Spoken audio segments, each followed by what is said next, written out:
Hola, ¿cómo están? Qué gusto saludarles. Bien, pues hemos preparado este video para aclarar una confusión que se ha venido dando en estos últimos días con respecto a la publicación por parte de la Conferencia Episcopal Española de un documento que habla sobre la sanación intergeneracional y su posible sanación. Y es importante que nosotros este, diferenciemos o separemos lo que viene siendo la sanación intergeneracional de sanación de familias, porque muchos fieles católicos han asociado, piensan que o creen que es lo mismo y no es así. Por lo tanto, hemos preparado este video con esta información puntual y precisa para que aclaremos este punto y se entienda de una mejor manera de lo que se habla y de lo que tratamos nosotros en sanación de familias. Bien, pues vámonos directamente a la presentación y vamos viendo aquí. La sanación de familias no es sanación intergeneracional.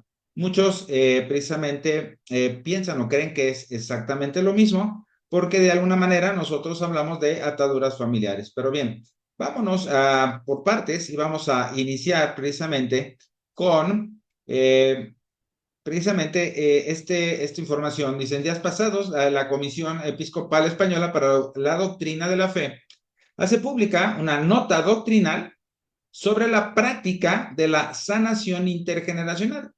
El texto lleva por título, Su misericordia se extiende de generación en generación, haciendo referencia a Lucas 1:50. Y fue aprobado por la Comisión Permanente precisamente en su reunión de septiembre del 2024. La Comisión Permanente precisamente de esta Comisión Episcopal Española.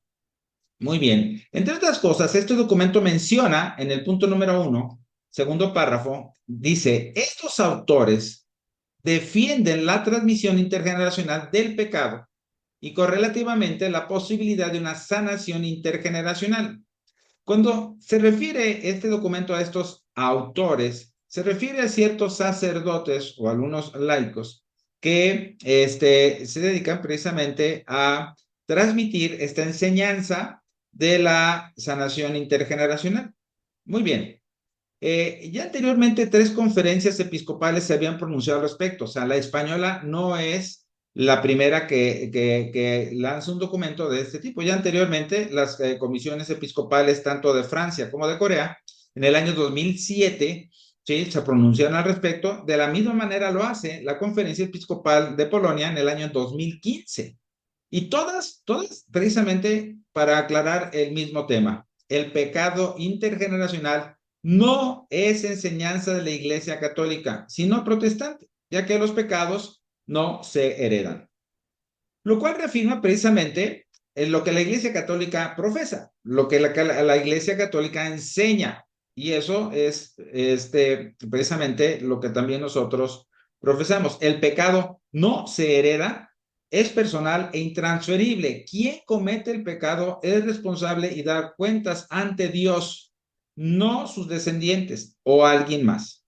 Por lo cual, las dichas conferencias alertan, o la intención precisamente de estos documentos es alertar a los fieles católicos de sus diócesis sobre la enseñanza equivocada del pecado intergeneracional y su posible sanación. Cuando nosotros hablamos de pecado intergeneracional, ¿sí? Podríamos, bueno, que no existe, podríamos hablar del único pecado que nosotros heredamos, que es el pecado original, que lo heredamos porque ese pecado, todos nacemos con ese pecado, pero sabemos perfectamente que se borra con el bautismo. Y el pecado original, bueno, pues el pecado cometido por nuestros primeros padres, Adán y Eva. Es importante aclarar que no es lo mismo el pecado que sus consecuencias, son dos cosas muy diferentes. Cuando se habla de la transmisión intergeneracional del pecado, se asume que éste se hereda o se pasa a sus descendientes, lo cual no es así.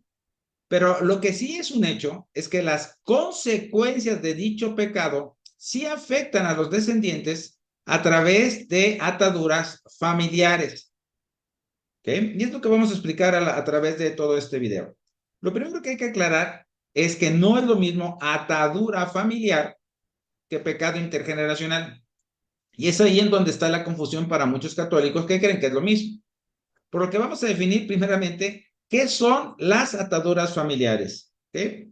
Y precisamente tenemos, bueno, esta imagen de esta atadura, de esta muchacha, pues, que está atada y vean cómo precisamente la soga viene de arriba, ¿no? Entonces, pero vamos a definir qué es una atadura primero. Vamos a ver, ¿cuál es la definición de una atadura? Acción y resultado de atar o de atarse, sujetar, afianzar y amarrar en algo que te impide avanzar. Cuando yo estoy amarrado a un poste, entonces no me puedo mover, no puedo avanzar, no puedo caminar, no puedo mover. Entonces, eso es lo que significa atar, ¿no? Estar sujeto a algo. ¿Qué es una atadura espiritual? Bueno, es una predisposición o tendencia inconsciente a una conducta negativa. O sea, es todo aquello que nos lleva a cometer algo negativo, algo que nos aparta de Dios. Y también es una influencia demoníaca oculta que entorpece o bloquea el progreso en la vida espiritual de una persona. O sea, estas predisposiciones que nosotros tenemos hacia ciertos pecados, estas conductas negativas, ¿sí? El demonio las aprovecha precisamente para bloquear nuestro progreso y nuestro avance en nuestra conversión y en nuestro caminar hacia el reino de Dios. Vamos a ver qué es una atadura familiar. Bueno, pues es una predisposición o tendencia inconsciente a una conducta negativa que se repite en los miembros de una familia. O sea, cuando nosotros podemos ver que en las líneas familiares, por ejemplo, todas mis tías son divorciadas, o en mi línea familiar, mi abuelo murió de un infarto, mi papá murió de un infarto y a mí ya estoy muy propenso a darme un infarto, por ejemplo, ¿sí? O alcoholismo o odio, resentimiento que hay en las familias. Sí, bueno, también podemos definir la atadura familiar como una influencia demoníaca oculta que entorpece, bloquea el progreso en la vida espiritual de toda una familia, ¿verdad? Las familias, sí, son nuestra iglesia doméstica, es la célula de la sociedad y todos nacimos en una familia. Y precisamente uno de los objetivos principales del maligno es destruir a la familia.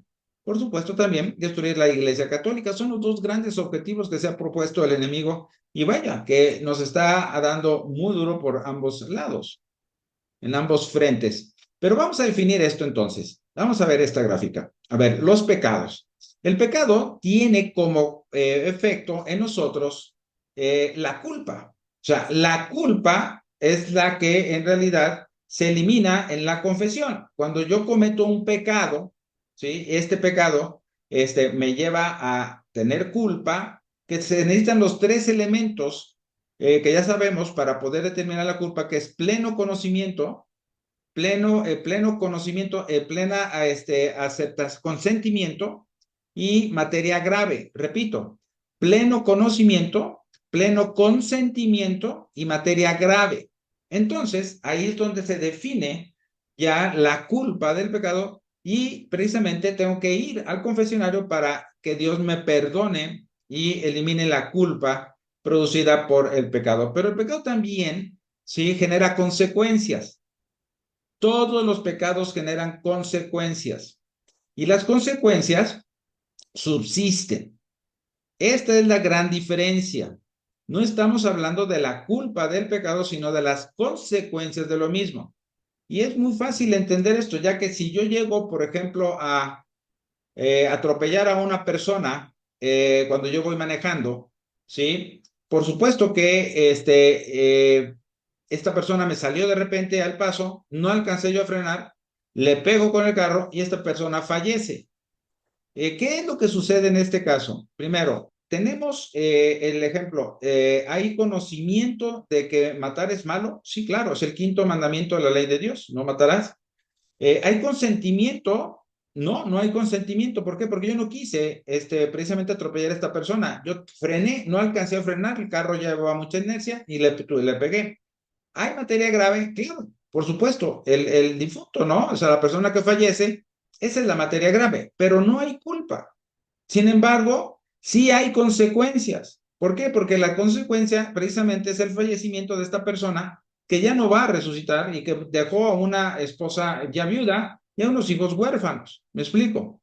Sí, es cierto, yo no tengo culpa, pero entonces tengo que ver, pues, o asumir, pues, que hay una consecuencia. Por el otro lado, si yo agarro una pistola, sí, digo, que ese ejemplo es un poquito extremo, pero si yo agarro una pistola y entonces voy contra la persona y le doy 2 o 3 tiros, ¿verdad? O sea, 2 disparos, y la persona fallece, entonces, ¿qué es lo que sucede? ¿Tengo conocimiento? Sí, claro. ¿Tengo consentimiento? Por supuesto, porque yo agarré la pistola y lo quise hacer. ¿Hay materia grave? Claro. Entonces, ahí hay culpa. ¿Sí? Yo entonces caigo sobre lo que es la culpa del pecado y por supuesto que tengo que ir a confesar. Pero cuando yo voy a confesar un pecado de asesinato, ¿sí? Por haber matado a una persona, cuando el sacerdote o el obispo me da la absolución de ese pecado, el difunto automáticamente vuelve a la vida, resucita. No, ya no resucita, sino que esto es una consecuencia permanente de un pecado, en este caso, grave, que va a los 3 elementos involucrados, ¿sí? Conocimiento, consentimiento y materia grave. Bueno, entonces, ¿qué es lo que tengo que hacer? Bueno, de alguna manera tengo que reparar precisamente estas consecuencias, porque si no se reparan esas consecuencias, es ahí donde se genera precisamente la atadura, como lo vamos a ver más adelante. Ahora, ¿dónde dice todo esto? Bueno, vamos a verlo. Catecismo de la Iglesia Católica, y aquí hay 2 numerales, el 1459 y el 1264. ¿Qué dicen dichos numerales? Dice, la absolución quita el pecado, pero no remedia todos los desórdenes que el pecado causó. No remedia los desórdenes que el pecado causó. Estas son las consecuencias. Liberado del pecado, el pecador debe todavía recobrar la plena salud espiritual. Y es preciso hacer lo posible por repararlo. ¿Okay? Aquí ya nos habla de la reparación que se necesita para el pecado. Y en el 1264 dice, no obstante que en el bautizado permanecen ciertas consecuencias temporales del pecado, como los sufrimientos, las enfermedades, ¿sí? La muerte o las fragilidades inherentes a la vida, como las debilidades de carácter, etcétera. O sea, estas son consecuencias. Cuando nosotros nos bautizan, ¿sí? Permanecen ciertas consecuencias temporales del pecado, como es precisamente todos estos sufrimientos, enfermedades, la muerte que es consecuencia de todo esto. Muy bien, ahora veamos lo siguiente, pecados no se heredan, son personales e intransferibles, ¿ok? Esto que quede clarísimo, el pecado no se hereda, es personal e intransferible. Bueno, los pecados entonces generan consecuencias, las consecuencias tienen que ser reparadas, pero si no se reparan, entonces se produce o se generan ataduras que son las que se van pasando de generación en generación. Ahora, ¿cuál es el objetivo entonces de la atadura? Bueno, el objetivo de la atadura es llevarnos al pecado. ¿Ok? Ese es el objetivo, o sea, la atadura nos lleva hacia el pecado. Esa es la única función que tienen. Pero bueno, con eso es más que suficiente porque lo que le interesa inclusive al enemigo, por supuesto, es que nosotros estemos viviendo en pecado para no gozar de las gracias de Dios y para que Él se salga con la suya, que es destruirnos, destruir nuestras familias y todo. Ahora, vamos a ver esto. ¿Las ataduras nos condenan? O sea, ¿una atadura nos puede condenar? No, la atadura no nos condena. ¿Los pecados nos condenan? Claro, por supuesto. Vean la diferencia. O sea, un pecado sí me lleva a la condenación. Una atadura no. La atadura tiene como objetivo simplemente llevarme al pecado. Pero si yo no estoy en el pecado, independientemente que tenga la atadura que tenga, ¿sí? Es precisamente conducirme al pecado, porque una vez ya en el pecado, ahí es donde yo tengo problemas. ¿Va? Bien, ahora vamos a ver esto. Fíjense muy bien, todo el soporte que hay en el magisterio de la iglesia. En el número 362 del Catecismo de la Iglesia Católica, dice claramente que fuimos creados en cuerpo y espíritu. O sea, somos creados en cuerpo y espíritu. Y sí, aquí precisamente viene la cita de lo que dice el catecismo. Dice, la persona humana, creada a imagen de Dios, es un ser a la vez corporal y espiritual. En el numeral 365 dice, fíjense muy bien en esto, el hombre en el hombre, el espíritu y la materia no son dos naturalezas unidas, sino que la unión constituye una sola naturaleza. O sea, no son dos naturalezas unidas, sino que estamos fusionados técnicamente. Por lo tanto, si heredamos la parte genética de nuestros padres, por supuesto que también heredamos la parte espiritual, o sea, lo que son las bendiciones y las maldiciones. Se heredan y se van pasando. ¿Por qué? Porque somos un solo ser. No podemos separarlos, ¿ok? Bien, las ataduras familiares no son pecados heredados. Una atadura familiar entonces es una tendencia inconsciente hacia una práctica negativa que nos aleja de Dios. Esa tendencia es la que se hereda y se pasa de generación en generación y por eso vemos patrones que se repiten en nuestras familias como son divorcios, muertes en accidentes, alcoholismo, odio, resentimientos, infartos, cáncer, etcétera. Les llamamos ataduras porque nos impiden avanzar en nuestra conversión y camino hacia Dios. Y miren, esto es muy importante. ¿Por qué? Porque a través precisamente de estas ataduras y a través de estas inclinaciones, ¿cómo lo podemos llamar? Debilidades que nosotros tenemos, nos llevan precisamente a cometer esos pecados. Y los pecados que hay en la familia, ¿sí? Por ejemplo, lo que son divorcios, lo que son drogadicción, alcoholismo, todo esto llevan como objetivo precisamente hacernos vivir en el pecado. Y mientras nosotros estemos viviendo en el pecado, estamos alejados de las gracias de Dios. Y eso es lo que busca el enemigo. Por eso el enemigo sí utiliza o se aprovecha de de estas debilidades o esas tendencias negativas que nosotros tenemos, sí, para separarnos de Dios. Ese es simplemente el objetivo. Ahora, hay muchos sacerdotes que dicen que estas situaciones que se dan en las familias son conductas aprendidas, pero no todo es aprendido, porque hay ya precisamente estudios donde se ha demostrado que, por ejemplo, un hijo adoptado o un niño adoptado, ¿sí? Cuando llega a la juventud, se vuelve alcohólico. Pero si sus padres, ninguno de sus padres ni de la familia adoptiva, hay alcoholismo. Entonces, ¿cómo es que este joven aprendió o por qué se volvió alcohólico? Porque su padre biológico era alcohólico. ¿Sí me explico?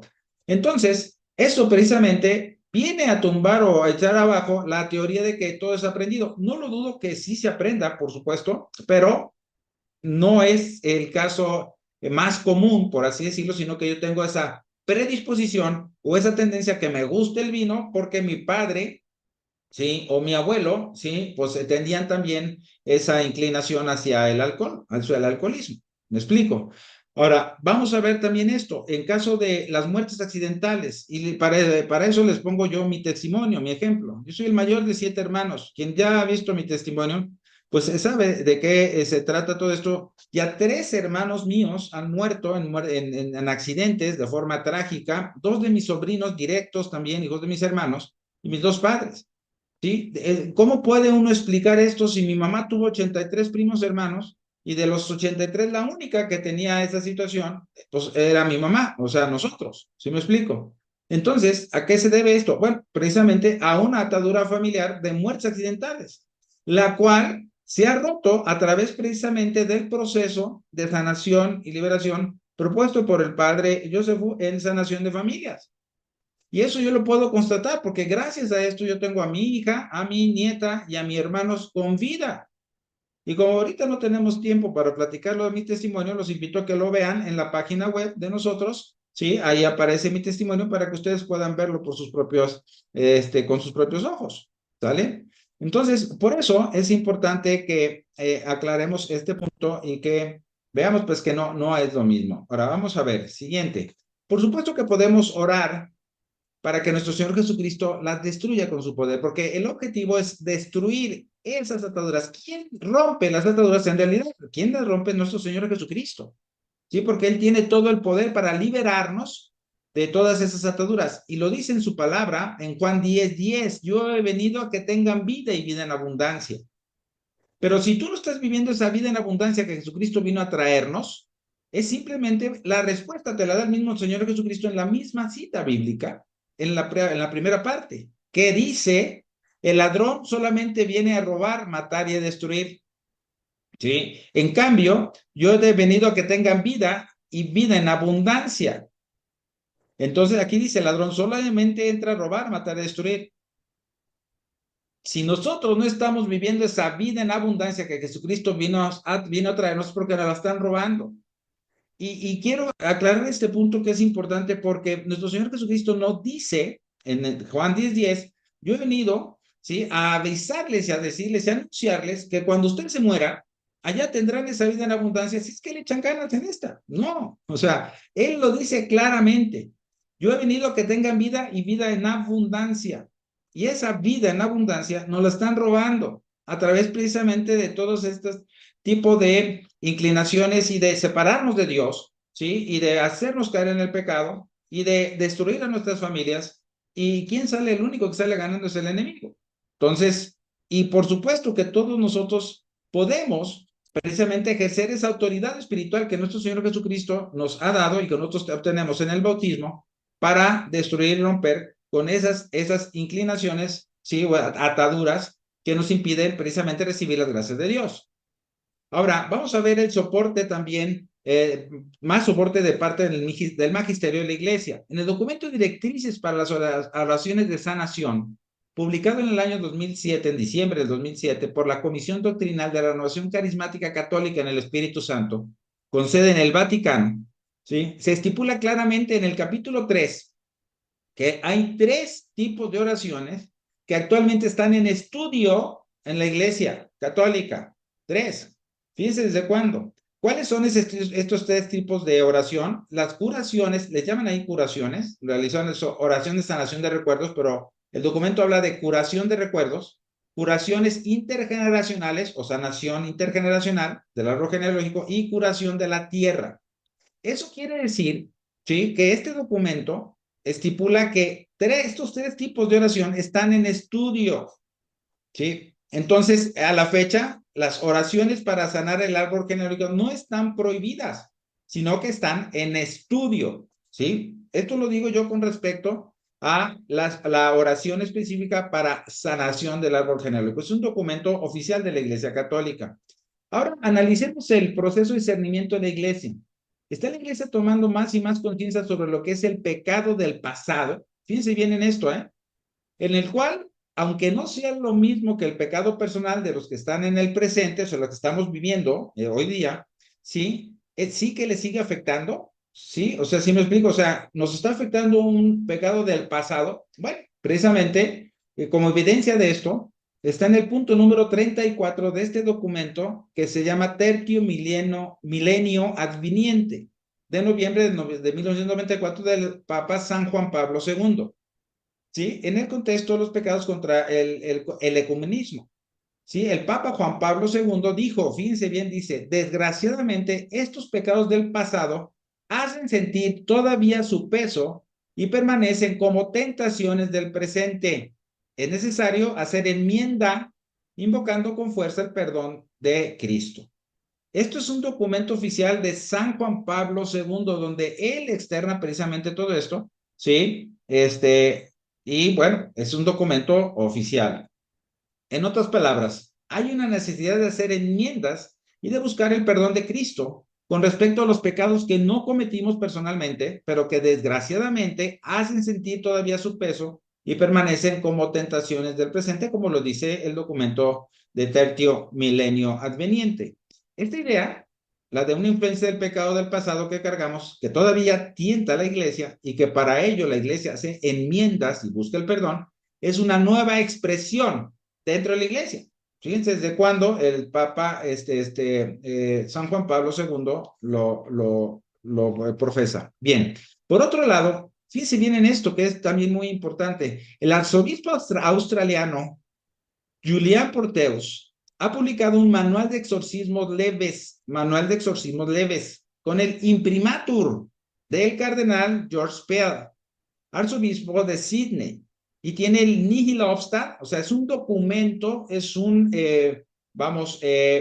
manual oficial con imprimatur por el cardenal y el nihil obstat del reverendo John Flander. En la página 59 de ese manual encontramos una oración que precisamente, fíjense lo que dice la oración: envíanos la espada de tu Espíritu Santo para romper y cortar las ataduras de cualquier hechizo, maleficio o encantamiento, incluyendo todo material negativo, adictivo, genético e intergeneracional, pasado, presente o futuro, conocido o desconocido, que esté obrando en contra de mi familia o de las personas con las que me he relacionado, o bien en contra de mis finanzas, posesiones y ministerios. Termina la oración. Por consiguiente, fíjense muy bien esto, o sea, la oración de sanación generacional, como lo podemos ver, se está estableciendo en el lenguaje, la oración y el estudio de la iglesia. Conclusión. ¿A qué conclusión llegamos? Bien, el pecado intergeneracional no existe y no es parte de la doctrina católica. Las ataduras familiares sí. En sanación de familias no hablamos de sanación intergeneracional o árbol genealógico, sino de ataduras familiares, las cuales se rompen con reparación y oración. Eso es lo que hemos visto en este ministerio a lo largo de más de 12 años. Las ataduras familiares son solo uno de los 4 puntos de acceso que tiene el enemigo a nuestros linajes familiares, a nuestras familias, a nuestros sistemas familiares. ¿Sí? Y miren, esto es muy importante porque si esto en realidad no fuera de Dios, no tuviéramos miles de testimonios, ¿sí? Y en lo personal a nosotros, ¿sí? Dentro de Sanación de Familias Guadalajara, ¿sí? El haber visto tantas maravillas que el Dios actúa en las familias, porque hemos visto familias que tienen 20, 30 años sin hablarse, con problemas, con situaciones, y que se han unido y que se mantienen ya unidas y orando en Jesús y invitando y haciendo a Jesús el centro de sus vidas. Hemos visto también muchos milagros que el Señor actúa y que el Señor realiza en todas estas familias a través de este proceso de sanación y liberación previa a la conversión, que eso es nosotros lo que hemos hecho mucho énfasis en que para poder obtener una sanación hay que tener primero la conversión.